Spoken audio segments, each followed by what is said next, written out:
Charles Earl Bowles, more famously known as Black Bart, earned a reputation not just for his daring heist, but also for his unusual refinement. Unlike most outlaws at the time, he became remembered as the gentleman bandit, a polite, soft-spoken robber who left behind poetic verses that elevated his legend far beyond mere crime. Born in Norfolk, England in 1829, Charles Bowles immigrated with his family to Jefferson County, New York. The hardships of losing siblings during the California Gold Rush and his later service as a Civil War veteran shaped his resilience. Wounded at Vicksburg and hardened by years of conflict, Bowles struggled to settle into farming life after the war. Disillusionment and disputes with Wells Fargo employees fueled his bitterness, eventually pushing him toward a life of outlawry under the alias Black Bart. Between 1875 and 1883, Black Bart carried out 28 confirmed stagecoach robberies. What set him apart was not brutality, but courtesy. He never killed, avoided profanity, and often reassured passengers with calm manners. After several robberies, he even left behind mocking poems, signed with his outlaw name, cementing his image as a strange mix of criminal and poet. His downfall came in 1883, when he left a handkerchief at a robbery scene, leading investigators to his San Francisco residence. Arrested and sentenced to 6 years, he served 4 before disappearing from history.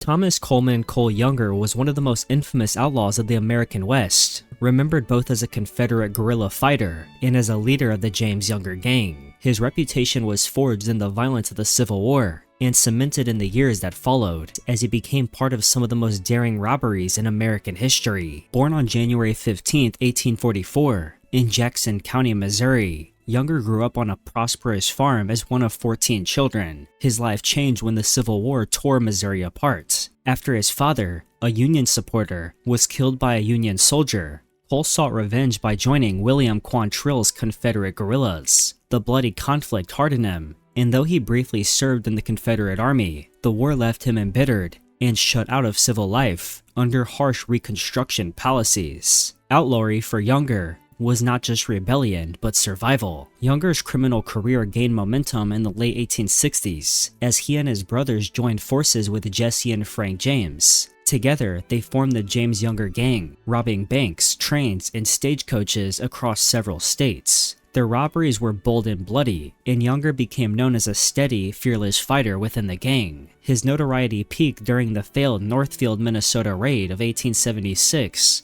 where townspeople fought back, leaving the gang decimated. Cole and his brothers were wounded, captured, and sentenced to life in prison. Released on parole in 1901, Younger spent his final years as a lecturer and showman, attempting to reshape his image. He died in 1916 in Lee's Summit, Missouri, remembered as both a ruthless outlaw and a man who sought redemption.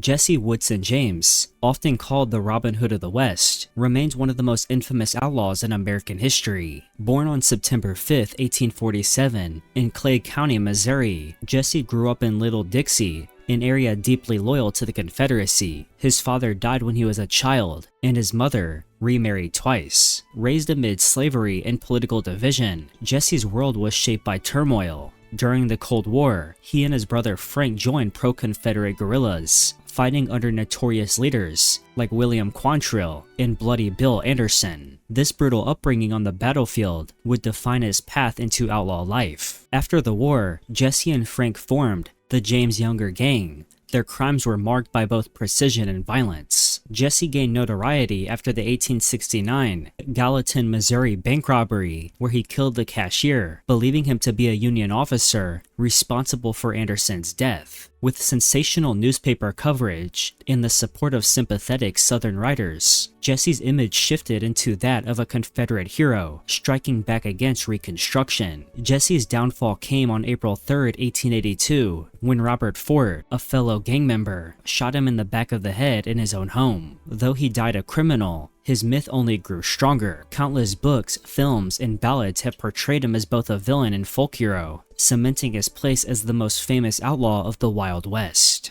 James Hardin Jim Younger a lesser-known but important member of the James Younger gang, lived a life caught between loyalty, violence, and tragedy. Born on January 15, 1848 in Missouri, Jim was the ninth of 14 children in the prominent Younger family. While fighting in the Civil War, he was captured by Union forces and endured imprisonment to Alton Prison before being released at war's end. For a time, Jim attempted to rebuild a normal life, working as a deputy sheriff in Texas and trying his hand at ranching, but the scars of war and family loyalties soon pulled him back toward outlaw life. In 1873, Jim joined the James Younger gang, and he was present during violent clashes with lawmen, including the death of his brother John in 1874 at the hands of Pinkerton agents. Though he briefly stepped away, Jim returned for the infamous 1876 Northfield, Minnesota bank raid. The failed robbery ended in disaster. Shot through the face, Jim was captured and sentenced to life in prison. Paroled in 1901 after decades behind bars, Jim attempted to find peace. He became engaged, but strict parole conditions barred marriage. Haunted by broken dreams, he ended his life on October 19, 1902, in St. Paul, Minnesota.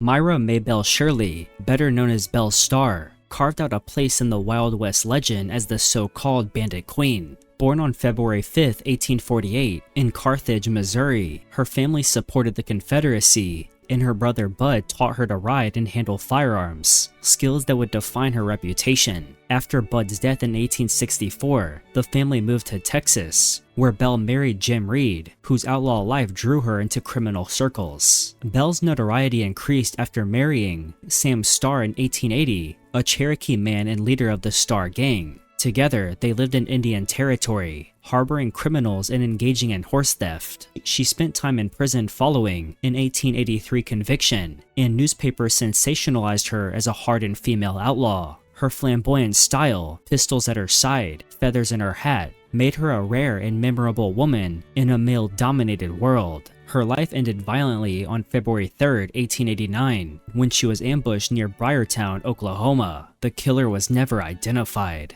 Robert Ewing Bob Younger was born on October 29, 1853, in Missouri. He was the 13th of 14 children. The Civil War left deep scars. Union soldiers killed his father and burned the family home, surrounding him with loss and resentment. While his older brothers rode with Quantrill's raiders, Bob grew up immersed in grief and family loyalty, which ultimately drew him into outlaw life alongside his siblings. By around 1873, Bob joined the James Younger gang, participating in early train robberies, including the Rock Island Railroad heist in Iowa and the Kansas Pacific Railroad raid in 1874. Bob's downfall came with the failed Northfield, Minnesota bank raid in 1876. Shot twice during the robbery, he was captured along with Cole and Jim Younger after a desperate manhunt. Pleading guilty to killing, Bob received a life sentence and died of tuberculosis in Stillwater Prison on September 16, 1889 at 35. William Curly Bill Brocious was one of the most feared outlaws of the Arizona Territory during the late 1800s. Known for his violent temper and unpredictable behavior, he left behind a reputation as both a ruthless killer and a charismatic gang leader. Curly Bill was born around 1845 in Crawfordsville, Indiana, and later moved to Texas before drifting an outlaw life. Little is known of his childhood, but his later actions suggest a man hardened by frontier struggles and shaped by the lawless opportunities of the expanding West. By 1878, he had settled in the Arizona Territory, where he quickly earned a reputation as both a cattle rustler and an enforcer under Sheriff Johnny Behan. His sharp wit and reckless streak soon made him both respected and feared among fellow outlaws. As leader of the Cochise County Cowboys, Curly Bill organized raids into Mexico, staged bold robberies, and committed acts of terror such as massacres and violent disruptions of community gatherings. His notoriety grew after the accidental killing of Tombstone Marshal Fred White in 1880, an event that placed him in direct conflict with Wyatt Earp. He later participated in bloody ambushes, including the Skeleton Canyon Massacre, and was tied to the killing of Morgan Earp, though never convicted. Newspapers and word of mouth spread his name across the frontier as a symbol of reckless outlaw power. Curly Bill's violent life ended in March 1882, when Wyatt Earp shot him during a gunfight at Iron Springs. Accounts say the blast nearly cut him in half. bringing an end to his reign of chaos. William Harrison Billy Clanton was born in 1862 in Hamilton County, Texas. He was the youngest son of Newman Haynes Old Man Clanton and Mariah Sexton Kelso. The Clanton family led a nomadic frontier life, moving from Texas to California before settling in Arizona. In 1877, his father established the Clanton Ranch in Cochise County just as Tombstone was transforming into a booming silver town. Growing up in this lawless environment, Billy followed his father and older brother Ike into ranching and also into cattle rustling and borderland skirmishes. By his teens, Billy was tied to the loosely organized cowboys, accused of stealing livestock, ambushing travelers, and smuggling cattle across the Mexican border. His reputation grew with his frequent clashes in Tombstone against Wyatt, Virgil, and Morgan Earp. Though less notorious than Ike, Billy was considered more dangerous, willing to draw his gun when provoked. Billy's life ended violently on October 26, 1881, at the OK Corral. He was shot during the 30-second gunfight, reportedly emptying his revolver before falling. His funeral drew hundreds, highlighting Tombstone's divided loyalties.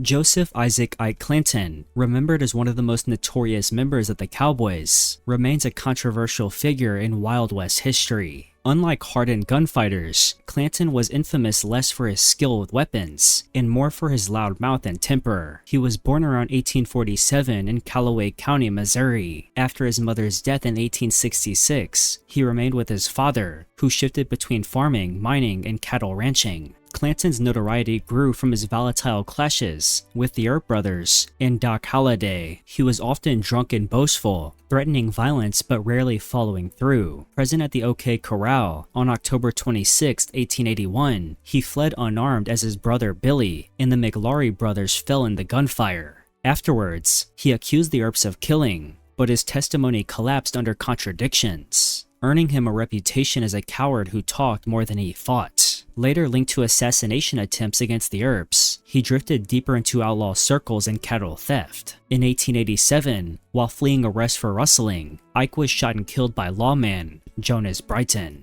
John Peters Johnny Ringo earned a reputation as both a dangerous gunman and a man haunted by inner demons. Ringo was born in Greens Fork, Indiana, and raised in Missouri and later California. His childhood was marked by hardship, including the tragic accidental death of his father when Johnny was only 14. Related by marriage to the Younger family, he grew up in a turbulent environment where violence and lawlessness often seemed inevitable. By the mid-1870s, he was drawn into the Mason County War in Texas, where he committed his first confirmed killing and began down the path of an outlaw. Ringo's notoriety spread as he drifted westward, eventually settling in Tombstone, Arizona. There he became entangled with figures like Ike Clanton and Sheriff Johnny Behan, aligning against the Earp brothers. He was suspected of involvement in the shootings of Virgil and Morgan Earp, and even had a tense standoff with Doc Holliday. His reputation grew through newspaper reports and dime novels, which painted him as both ruthless and charismatic.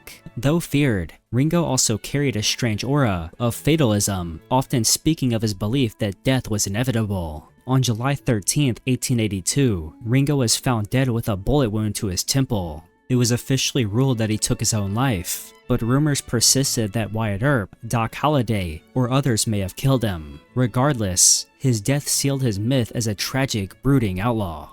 Samuel Bass was a notorious American outlaw whose short but explosive career made him one of the most famous train robbers of the Wild West. He is best remembered for leading a gang that pulled off the largest train robbery in US history, stealing $60,000 in newly minted gold coins from a Union Pacific train in 1877. Born in Mitchell, Indiana, Bass lost both parents before his 14th birthday and was sent to live with an abusive uncle. Leaving home at 19, he drifted south, working briefly in Mississippi before finding his way to Texas. He tried cattle wrangling, horse racing, and even a cattle drive to Nebraska, but poor luck and gambling habits kept him restless. With few prospects, Bass turned to outlawry alongside his partner, Joel Collins, setting the stage for his infamous career. Bass's rise came in September 1877 when his gang intercepted a Union Pacific train at Big Springs, Nebraska, seizing the massive gold haul that made national headlines. After the gang split up, Bass returned to Texas and formed a new band of outlaws who robbed stagecoaches and trains around Dallas. Though these later heists yielded little, they attracted the relentless pursuit of the Texas Rangers and the Pinkerton Detective Agency. His downfall came when gang member Jim Murphy, pressured by lawmen, ended up betraying him. Ambushed at Round Rock, Texas, Bass was mortally wounded during a shootout on July 19, 1878, and died 2 days later, on his 27th birthday.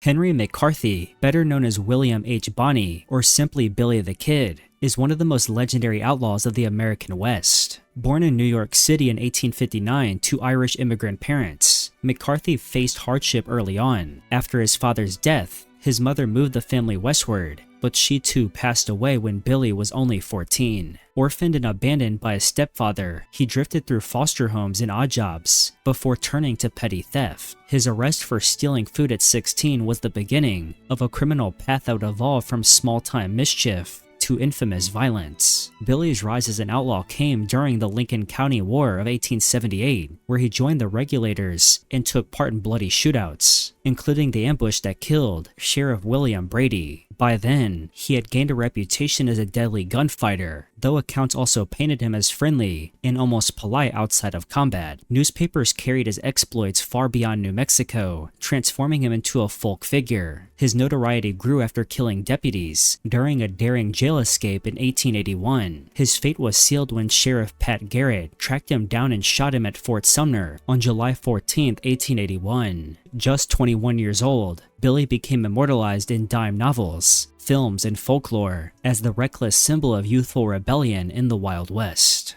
Thomas Tom Horn Jr. was one of the most complex and controversial figures on the American frontier. Known as a lawman, scout, Pinkerton detective, and hired gun, he embodied the thin and often blurred line between justice and outlaw violence in the Wild West. Born on November 21, 1860, in Scotland County, Missouri, Horn grew up in a large farming family where hardship and physical abuse shaped his independence. By his teens, he had left home, seeking adventure in the West. His natural gift for tracking and languages led him to work as a scout and interpreter during the Apache Wars, where he played a key role in Geronimo's eventual surrender. That early service with the U.S. Cavalry honed both his survival skills and his lethal reputation, steering him toward a life where law and outlaw blurred. Horn's career spanned many roles, but his notoriety grew when he joined the Pinkerton Detective Agency. As a tracker, he pursued outlaws with relentless skill, yet his methods were as ruthless as those he hunted. Later, he worked as a hired gun for powerful cattle barons in Wyoming and Colorado, protecting their herds against rustlers and homesteaders. He became notorious for his ambush-style killings, which were efficient, cold, and deadly. Newspapers branded him as a merciless assassin, though supporters saw him as a necessary enforcer of frontier order. His downfall came in 1901 when he was accused of killing 14-year-old Willie Nickel in Wyoming, allegedly a hired killing gone wrong. Despite doubts about the evidence, Horn was convicted and hanged in 1903. His execution sparked debate, and many believed he was a scapegoat for the violence of the Range Wars.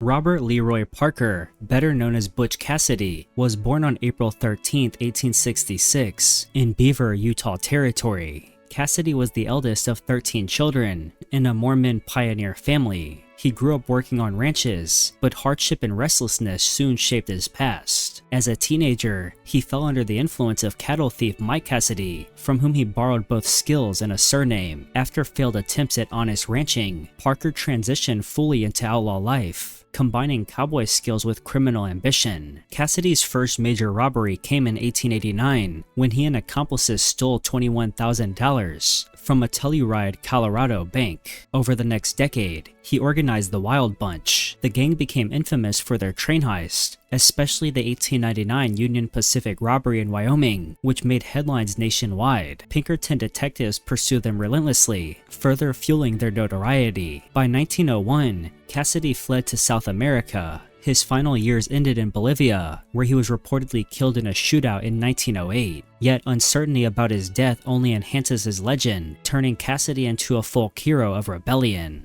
Harry Alonzo Longabaugh, also known as the Sundance Kid, was remembered as both skilled and loyal. Born in Montclair, Pennsylvania in 1876, Longabaugh was the youngest of 5 children in a working-class family. At 15, he headed west to Colorado, where he worked as a wrangler and ranch hand. Economic hardship, harsh winters, and limited opportunities pushed him toward outlaw life. In 1887, he was arrested in Sundance, Wyoming for horse theft, a conviction that earned him the nickname Sundance Kid and marked the turning point toward a career outside the law. Sundance rose to fame as a member of Butch Cassidy's Wild Bunch, participating in train and bank robberies that captured national headlines. He was supposedly quick with a gun and often relied on speed and precision rather than sheer violence. Alongside Cassidy, he evaded relentless pursuit by the Pinkerton Detective Agency, retreating to hideouts such as the Hole in the Wall. Wanted posters with rewards up to $30,000 spread his reputation across the frontier.